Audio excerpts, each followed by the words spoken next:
తాకట్టులో ఉన్న బంగారానికి తక్షణ విముక్తి. ఈ రోజు మార్కెట్ రేట్ క్యాష్ మీ చేతిలో. శివ గోల్డ్ కంపెనీ, మీ నమ్మకానికి మా హామీ.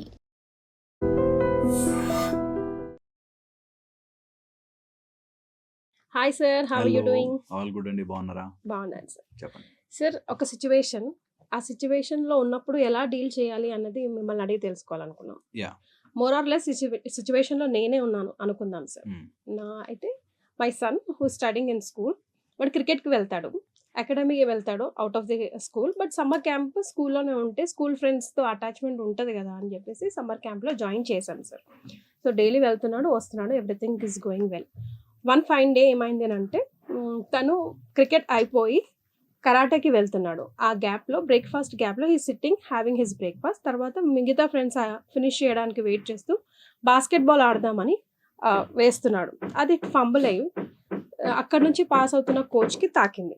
తను ఏం చేశాడు, ఇమీడియట్గా కమ్ హియర్ అని చెప్పి, బాల్ ఎందుకు తాకించడం అని చెప్పి సిటప్స్ చేయించాడు. 37.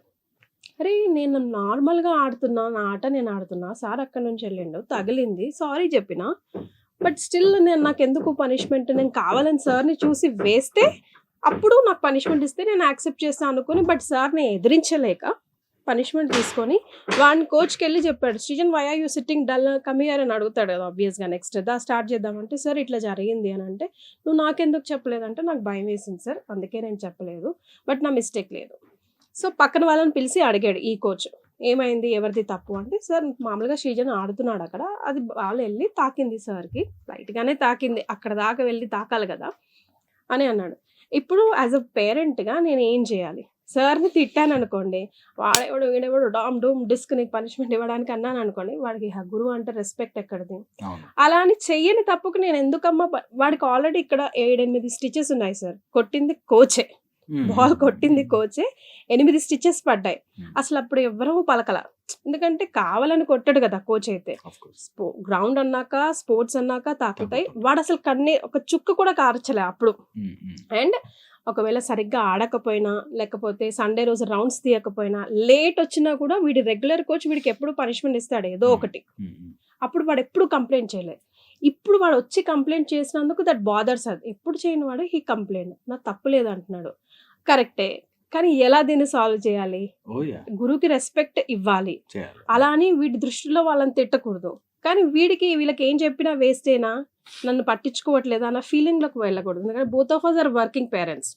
సో ఈ సిచ్యువేషన్ ఎట్లా ఇప్పుడు కామన్ గా జరుగుతున్నాయి, ఇవి డెఫినెట్ గా address చేయాలనిపించింది sir. Absolutely.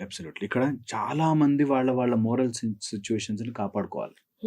Moral positioning of everyone. మీరు ఎగ్జాంపుల్ గా చెప్తున్నారు, నిజంగా కూడా స్కూళ్ళలో టీచర్ ఎలా బిహేవ్ చేయాలి, ఇలా చేస్తే ఏమవుతుంది, టీచర్ ఎలా బిహేవ్ చేస్తే పిల్లలు ఎలా ఉండాలి, పేరెంట్స్ ఎలా ఉండాలి, మేనేజ్మెంట్ ఎలా ఉండాలి, ఈ మొత్తం ఈక్వేషన్ చెడిపోయింది because of various reasons. Management, principal, teachers, students, parents, వీటందరిలోకి మధ్యలో ఎక్కడో ఈగో వచ్చి పడుతుంది. ఓకే, సరే మా సారీ చెప్పలేదు అనుకున్నాడేమో, దట్స్ ఓకే, పనిష్మెంట్ ఇచ్చాడు, ఏమవుతుంది, ఫ్రెండ్స్ ముందు పనిష్మెంట్ ఇస్తే ఏంటి, దట్స్ ఓకే అని హెల్దీగా తీసుకుంటే సాల్వ్ అయిపోతుంది. లేదు, వాడు ఫ్రెండ్స్ అందరూ చెప్తున్నప్పుడు సార్ అన్న లేదు బై మిస్టేక్ తగులుంటుందిలే అని అతను వదిలేసున్నా అయిపోయేది. ఇదంతా తెలుసుకుని మేనేజ్మెంట్ అట్లా చేయకండి అని వాళ్ళకి, నువ్వు కొంచెం కేర్ఫుల్గా ఉండాలి కదా నాన్న, అటు నుంచి ఎవరన్నా పాస్ అవుతుంటే అని వీళ్ళకి చెప్పి సర్ది చెప్పినా బాగుంటుంది. ఇది ఎప్పుడు ప్రాబ్లం అవుతుందంటే, when someone instigates and says నీకు ఇగో లేదా, నీకు బేసిక్ లేదా, నువ్వు తప్పు చేయకపోయినా ఎందుకు అనుభవించాలరా. చాలా మందికి ఇది ఒక ఏజ్లో జనరేట్ అవుతుంది, దట్ నేను తప్పు చేయకపోతే నేను ఎందుకు పనిష్మెంట్ తీసుకోవాలి. ఇది బోత్ వేస్ రాంగే. ఓకే, కొన్నిసార్లు మన తప్పు లేకపోయినా కొన్ని మనకు వచ్చి పడతాయి. ఇది పిల్లలకి చిన్న ఏజ్ నుంచి నేర్పించాలి. వాళ్ళు అన్న మాటని కొట్టేసి కాదు, బట్ సమ్ టైమ్స్ మన మిస్టేక్ లేకపోయినా కొన్ని మన జీవితాల్లోకి వస్తాయి. నేను ఇది ఎంతమందిని చూసి చెప్తున్నాను, మన తప్పే ఉండదు. నేను మ్యారేజెస్, రిలేషన్షిప్స్లో చూస్తాను, వీళ్ళ సైడ్ నుంచి అన్నీ ఇస్తారు, అమ్మాయితో పాటు అన్నీ ఇచ్చి పంపిస్తారు, కానీ వాళ్ళు రూడ్గా బిహేవ్ చేస్తారు. ఎందుకు వై, మేము ఏం చేసాము, మేము తప్పు మాట్లాడామా, ఎందుకు వై తెలియదు. అలా కొన్ని సందర్భాలలో మనము చెయ్యని తప్పుని ఫేస్ చేయాల్సి వస్తుంది. ఇది పిల్లలకు నేర్పించాలి. Some day it will happen. Face it bravely. ఏమీ కాదు. దానిలోకి ఇగో తీసుకురావద్దు. వాడిప్పుడు అనుభవించేదాకా నేను మారను, అని ఇగో తీసుకురావద్దు. సెకండ్, యాజ్ ఎ పేరెంట్గా బోత్ టీమ్స్ని, పార్టీస్ని మళ్ళీ ఆ స్టోరీ అంతా వినడం కోసం కాదు, వీళ్ళకి అబ్బాయికి కానీ అమ్మాయికి కానీ ఆ పొజిషన్లో ఉన్న బేబీకి I'm there to support you, if you are right I'm there to support you అనేది వీళ్ళకి తెలియాలి. అట్ ద సేమ్ టైం ఆ టీచర్కి కూడా దట్ బై మిస్టేక్ అయి ఉంటే ఐఎమ్ ఓకే టు ఫర్గివ్ అనేది. ఇంతమంది విచక్షణతో చాలా మెచ్యూరిటీతో ఆలోచించాలి. లేకపోతే చూస్తున్నాం మీరు స్కూల్లోకి వెళ్ళి పేరెంట్స్ వెళ్ళి కొట్టేసి వచ్చి పెద్ద పెద్ద గొడవలు చేసి అటు ఎక్స్ట్రీమ్ ఇటు ఎక్స్ట్రీమ్. మేము ఇది హాస్పిటల్స్ లో చూస్తాం.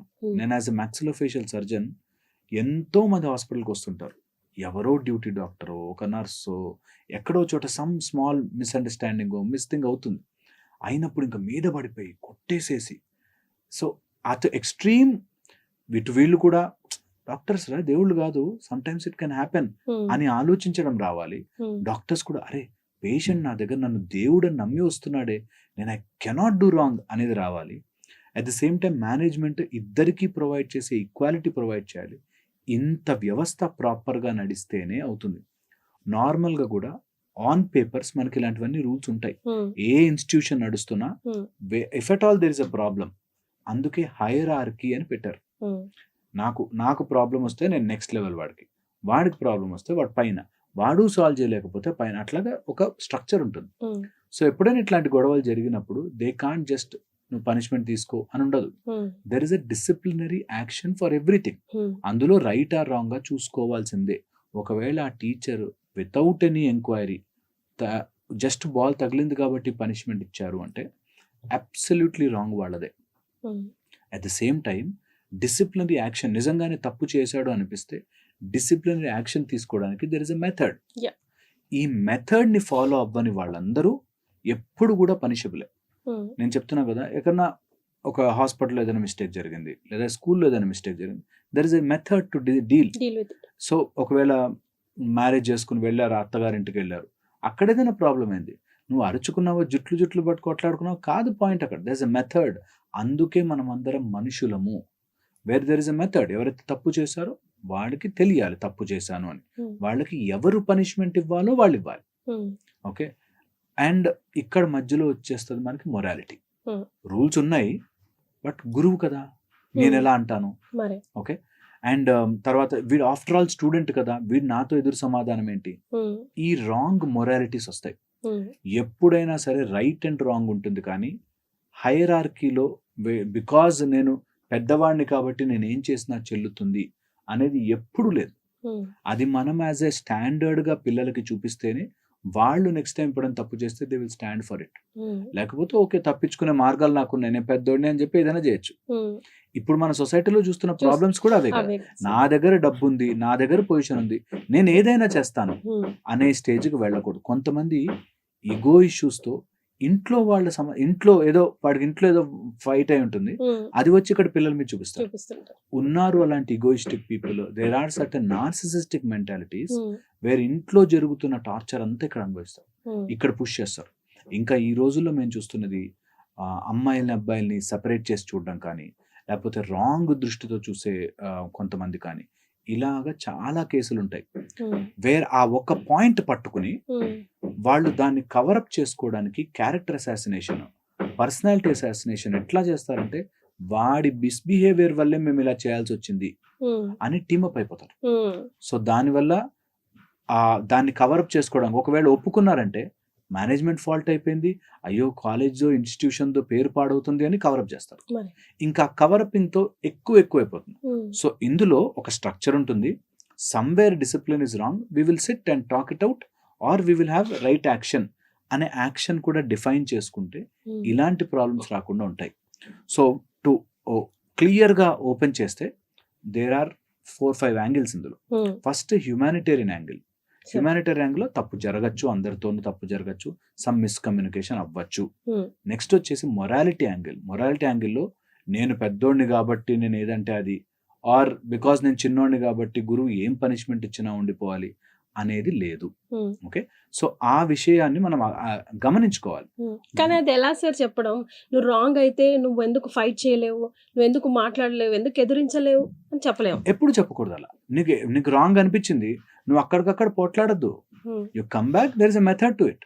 మీరు లెటర్ రాయొచ్చు, మీరు కమ్యూనికేట్ చేయొచ్చు, మీరు మేనేజ్మెంట్ కి లెటర్ రాయొచ్చు. వెన్ యూ ఫీల్ నా సైడ్ నుంచి తప్పు లేదు అనిపించినప్పుడు always please take it to higher authorities. And ఇక్కడ థర్డ్ ఇంపార్టెంట్, నాకు న్యాయం జరగలేదు కాబట్టి బాధపడాలి అనే యాంగిల్ ఉండకూడదు. ఓకే, సమ్ టైమ్స్ నిజంగా కూడా ప్రాసెస్ లో నా దగ్గర ఏ ప్రూఫ్ లేకపోవచ్చు, నా సైడ్ నుంచి నేను కరెక్ట్ ఉన్నా నాకు ప్రూఫ్ లేకపోయి ఉండొచ్చు. ఓకే, రోడ్డు మీద వెళ్తూ చాలా జరుగుతాయి, వేరే వాళ్ళు వచ్చి మనకు డాష్ ఇస్తారు, మనమే తప్పు అంటారు. ఐ డోంట్ హ్యావ్ ప్రూఫ్, నా బిగ్గర్ వెహికల్ స్మాలర్ వెహికల్ అవుతాయి. సో మనం అయ్యో అయినా నేను తప్పు చేయలే కదా, నేను ఎందుకు, అవసరం లేదు. తప్పు చేయకపోయినా బాధపడాలి అనే రూల్ లేదు. చాలా మంది కుటుంబాలు నాశనం అయిపోవడానికి నేను ఒక మాట చెప్తాను, ఇది మీరు వినుంటారు కూడా. నన్ను తప్పు చేస్తే అంటే పడతాను, కానీ తప్పు చేయకుండా అంటే పడలేను. ఇది ఓవర్ యాక్షన్ మాట. కొన్ని సార్లు నిజమే కదా సార్, తప్పు చేస్తే ఓకే, తప్పు ప్రూఫ్ ఉండదు. నేను అదే చెప్తున్నా, వాళ్ళంతా ఒప్పుకునే మైండే ఉంటే వాళ్ళు అక్కడ దాకా రానివ్వరు. ఓకే, సో నీ మైండ్ ఏమైంది అంటే మన బికాస్ కొంతమంది అండ్ మనమున్న పొజిషన్ లో ప్రూవ్ చేయలేనప్పుడు అయ్యో నన్ను ఇంత చేస్తాడా అని ఆవేశపడిపోయి మనకు ఎమోషనల్లీ మన లోపల బీపీ పెరుగుతుంది తప్పితే అవి మారవు. సో అలాంటి విషయాల్ని జరుగుతుండే so much of nonsense in this world జరుగుతాయి కొన్ని. మన దాన్ని బాధ పెట్టుకుని బాధపడకూడదు. వాడు ఎందుకు ఇలా చేస్తాడు అనే దాంట్లో మన ఆవేశం కోల్పోవద్దు. దానివల్ల నీకు ఒక్క పైసా లాభం ఉండదు సరిగదా, నీ బీపీ పెరిగి నీ స్ట్రెస్ పెరిగి అనవసరం.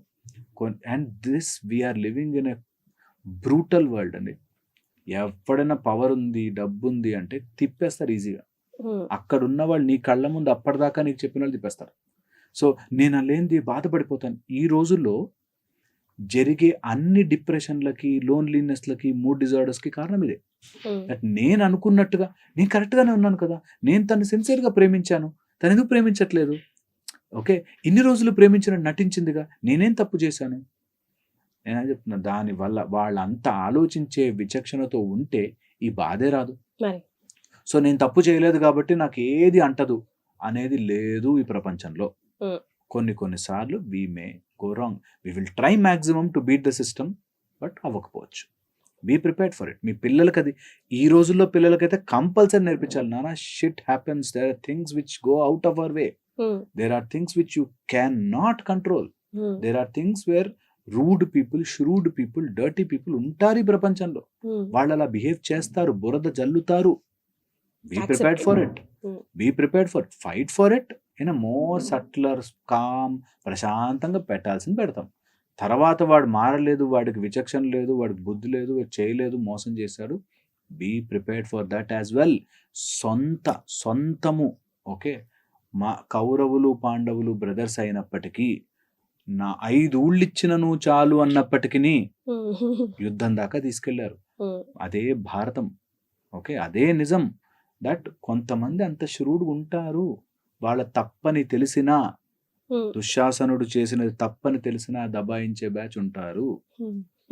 అది నేర్చుకోవాలి లైఫ్ లో టు బీ హ్యాపీయర్. దట్ దబాయించే బ్యాచ్ వాస్ కొన్నిసార్లు I may lose for doing nothing. నేను ఏ తప్పు చేయకపోయాను. అరే మనం చూడట్లేదు సొసైటీలో ఇప్పుడు ఎంత, మనము ట్యాక్స్ కడితే మన రోడ్లను ఇష్టం వచ్చినట్టు తవ్వేస్తే మనం మాట్లాడి హక్కు కూడా లేదు. అడగండి కావాలంటే, గో అండ్ ఆస్క్. వాడు మీద చెప్తాడు, వాడు మీద చెప్తాడు, ఎవరు అరే it's my country, I'm living in this place చెప్పడానికి ఉండదు. We don't have that say. Negative అవ్వమని చెప్పట్లేదు, బాధపడదన్న దాని గురించి. We don't have a option to, కొన్ని హైరార్కీలో ఫెయిల్ అయిపోతాం. Okay, and the other most important aspect అండి, ఇవన్నీ జరుగుతున్నప్పుడు నా లోపల నేను ఎమోషనల్లీ అబ్జర్వ్ చేసుకోవాలి. ఏంటి నన్ను అంత గుచ్చుతోంది, నాకు బాధ వేస్తుందంటే అబ్బాయిని మీరు షుడ్ గో అండ్ ఆస్క్. అలా జరిగితే సీన్, నిన్ను గుచ్చుతున్నది ఏంటి లోపల? అందరి ముందు పరువు పోయిందా? ఎక్కడుందా పరువు? నువ్వు అనుకుంటే ఉంది. సో దట్ ఆ ఇంట్రికేట్ గా లోపల వాళ్ళు ఆలోచించుకుంటే నెక్స్ట్ టైం అలాంటి ప్రాబ్లం వాళ్ళే డీల్ చేస్తారు. Okay, you done a mistake, these are the methods I can follow. ఇది మనకి, అందుకే దాన్ని ధర్మం అంటారు. మనకి న్యాయం కంటే కూడా ధర్మం ఎక్కువ. ఎందుకు తెలుసా ధర్మం? కొన్ని కొన్నిసార్లు మన చేతిలో ఏముండదు. కొన్ని కొన్నిసార్లు శ్రీరామచంద్రుడు అంతటి వాడే అడవికి పోవాలి. ఎందుకు? మా నాన్న మాట ఇస్తే నేను అడవికి పోవడం ఏంటి, ఇది మరీ అని అనుకోలే. That is true. ధర్మం sometimes is hard. Okay, ఇది పిల్లలకు అర్థం కాకపోవచ్చు, బట్ కొంచెం ఏజ్ వస్తున్న కొద్దీ పిల్లలకి అందరికీ తెలియాలి దట్ లైఫ్లో కొన్ని థింగ్స్ మన కంట్రోల్లో లేకుండా మనని బ్లేమ్ చేసే వస్తారు, మనని తప్పని చూపిస్తారు. సీతా సాధ్విని అయోనిజ భూమి నుంచి ఉద్భవించిన ఆమెను కూడా అన్నారు. మనం ఎంత ఆఫ్టర్ ఆల్ మనుషులు, సమ్ టైమ్స్ మిస్అండర్స్టాండింగ్ అండ్ వాళ్ళ ఇగోలతో చేస్తారు. వాళ్ళ ఇగోలతో ఇట్స్ ఆల్ మన లోపల అబ్జర్వ్ చేస్తే మన మైండ్తోనే ఆడతారు. దాన్ని కంట్రోల్లో పెట్టుకున్న రోజు situations you will deal. There is no morality, there is no rule and regulation, there is nothing. Situation deal చేస్తాం. ఎంతమంది ఈరోజు డిప్రెషన్లో వరీస్లోకి వెళ్ళిపోయిన వాళ్ళందరూ ఈ అన్నెసెసరీ మొరాలిటీ తలలో పెట్టుకొని నేను సిన్సియర్గా ప్రేమించాను సార్ అంటాడు. నాతో ఎందుకు ఇంత అన్యాయం సార్, ఎన్ని మాటలు చెప్పింది సార్ అన్నాడు ఒక అబ్బాయి నాకు ఈ మధ్య. ఎన్ని మాటలు చెప్పి మోసం చేసింది సార్ అని. అంటే నువ్వు ఈ లైఫ్లోకి వచ్చావు కాబట్టి, నువ్వు మంచోడుగా ఉన్నావు కాబట్టి నేను ఎవడు మోసం చేయకూడదు అని స్టాంప్ వేయించుకొచ్చామా దేవుడి నుంచి చేస్తారు. There are people like that. Okay, వాళ్ళు ఎందుకు అలా మంచిగా లేరు అని వాళ్ళ కర్మని నీ తల మీద పెట్టుకుని మోయకూడదు. అది important. Fight it out hard, but at the same time be cool and calm. ఇవాళ పేరెంట్స్కి చాలా అవసరమైన వీడియో. సేవ్ చేయండి. మీకేమైనా ఇంకా అడగాలనిపిస్తే, చెప్పాలనిపిస్తే కింద కమెంట్ చేయండి. Thank you so much sir. Thank you.